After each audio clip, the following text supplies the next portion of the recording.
दोस्तों, क्या आजकल आपने नोटिस किया है कि बहुत सारे लोगों को तरबूज यानी वाटरमेलन और खरबूजा यानी मस्कमेलन खाने के बाद पेट में gas, bloating, acidity, loose motion या फिर इनडाइजेशन जैसी प्रॉब्लम हो रही है। पहले यही सारे फल गर्मियों में बॉडी को कूल रखते थे, लेकिन आजकल कई लोग बोलते हैं कि यार ये फ्रूट खाने के बाद पेट भारी हो गया है, गैस बनने लग गई है या फिर डायरिया हो गया है। तो आखिर ऐसा क्यों हो रहा है? क्या आजकल फ्रूट्स खराब आ रहे हैं या फिर जो उसमें केमिकल्स मिलाए जाते हैं उसकी वजह से ऐसा हो रहा है, या फिर क्या हमारी बॉडी बदल चुकी है? तो आज हम इसी के बारे में बात करेंगे कि जो मार्केट में गर्मियों में इस तरह के फ्रूट आते थे, वाटरमेलन, मस्कमेलन, जिससे हमें हेल्प मिलती थी अपने डाइजेशन को ठीक करने में, लेकिन आजकल इसका उल्टा हो रहा है। तो आज इसी के बारे में समझेंगे और देखेंगे कि इसको कैसे ठीक कर सकते हैं। ऐसी कौन कौन सी चीज़ें हैं जिस पे हमें ध्यान देना है और इन सारी प्रॉब्लम्स को ठीक करना है। तो चलिए स्टार्ट करते हैं आज की अपनी वीडियो।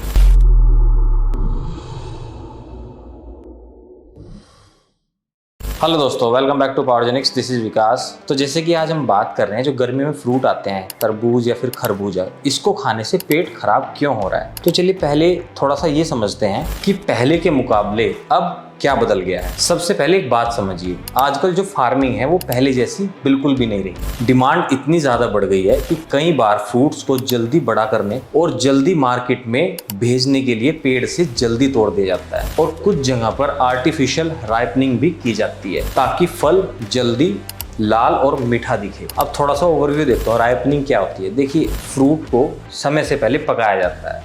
बहुत सारे लोग जानते हो, कई बार आपने सुना होगा कि जो ये मसाले वाला आम है, मतलब उसको एक मसाले में रखा जाता है, एक तरह का केमिकल होता है जिससे फ्रूट हमारे जल्दी पक जाते हैं। इसी को लेके कई रिपोर्ट्स में कुछ बातें इस तरह से सामने आई है कि कुछ फ्रूट्स में एक्सेसिव केमिकल्स, पेस्टिसाइड्स, रेजिड्यूस और अनहाइजेनिक स्टोरेज प्रॉब्लम पाई गई है। भारत में एफएसएसआई और कई स्टेट फूड डिपार्टमेंट्स समय समय पर कंटेनमेंटेड फ्रूट्स पर कार्रवाई भी करते रहते हैं। अब आप सोचिए कि जो फल है वो बाहर से परफेक्टली रेड दिख रहा है, लेकिन अंदर से उसका नेचुरली राइपनिंग प्रोसेस पूरा ही नहीं हुआ है। तो ऐसे फ्रूट क्या करते हैं, कई लोगों के डाइजेशन को डिस्टर्ब कर देते हैं। दूसरा बड़ा रीजन है इंडाइजेशन का, हीट वेव और खराब लाइफस्टाइल। सभी को पता है कि आजकल गर्मी पहले से ज्यादा पड़ती है, और जब बॉडी लगातार हीट स्ट्रेस में रहती है तब नेचुरली डाइजेशन अपने आप वीक होने लगता है। अब ऐसे में लोग क्या करते हैं, फ्रिज से निकला हुआ आइस कोल्ड तरबूज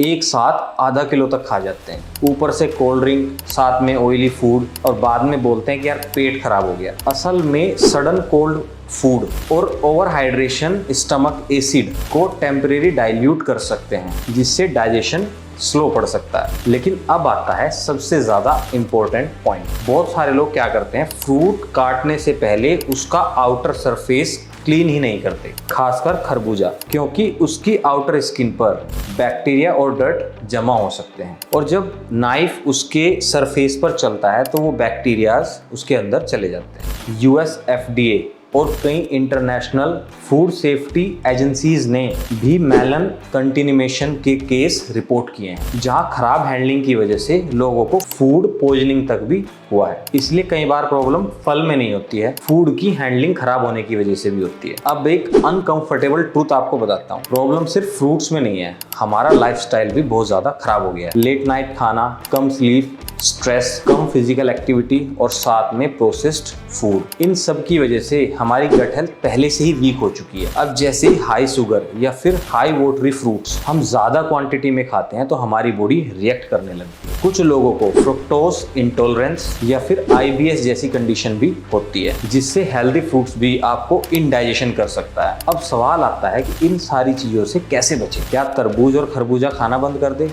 नहीं, बस उसको सही तरीके से खाना है। अब हम कुछ सिंपल रूल फॉलो कर सकते हैं। जैसे, एक तो बहुत ज़्यादा ठंडा फ्रूट मत खाइए। कुछ जगह पे आपने देखा होगा कि कटे हुए फ्रूट्स रोड साइड बहुत लंबे समय तक रखे होते हैं, उनको बिल्कुल मत खरीदिए। फ्रूट को काटने से पहले उसका जो आउटर सरफेस है उसको प्रॉपरली क्लीन कीजिए, और एक बार में बहुत ज़्यादा क्वांटिटी में मत खाइए। और फ्रूट खाने के बाद बहुत ज़्यादा ऑयली फूड या फिर दूध से बना हुआ कोई भी आइटम मत खाइए। और सबसे जरूरी बात, अगर आपको हर बार फ्रूट खाने के बाद पेट खराब हो रहा है तो सारा ब्लेम फ्रूट पे मत डालिए, अपनी गट हेल्थ को भी एक बार चेक जरूर कराएं, या फिर कह सकते हैं कि अपनी गट हेल्थ को इम्प्रूव करें। देखिए, नेचर ने हमें फ्रूट्स इसलिए दिए थे कि इससे हमारी हेल्थ अच्छी रहेगी, लेकिन modern farming, chemicals, poor storage और हमारे खराब लाइफस्टाइल ने सिचुएशन को पूरी तरह बदल दिया। इसलिए हमें डरने की जरूरत नहीं है, बस समझदारी से फ्रूट को खाने की जरूरत है। देखिए, अगर आजकल आपको भी फ्रूट्स खाने के बाद इनडाइजेशन जैसा फील हो रहा है तो कमेंट करके जरूर बताइए कि कौन सा फ्रूट आपको सबसे ज्यादा इश्यू दे रहा है। वीडियो पसंद आई हो तो वीडियो को लाइक और शेयर जरूर करें, और आपकी कोई क्वेरी हो तो आप हमें कमेंट कर सकते हैं। और हाँ, हेल्थ से जुड़ी हुई ऐसी रोचक जानकारी के लिए चैनल को सब्सक्राइब जरूर करें, और अपनी हेल्थ का ध्यान रखें और बने पावर जनरेशन विद पावर जेनिक्स।